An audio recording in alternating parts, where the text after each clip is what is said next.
Hello and welcome to Do It Yourself channel. Today I will show you where to find the option how to allow calendar app to show banner notifications and how to prevent it in Realme 14 Pro phone.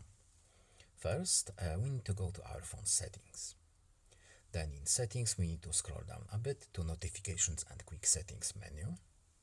Then we need to tap the banner option. And here we have, first at the top, we have the option to enable or disable all banner notifications.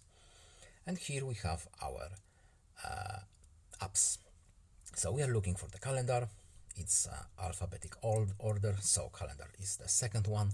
And we can enable or disable banners for the calendar app using this switch right here. It's pretty simple on or off switch.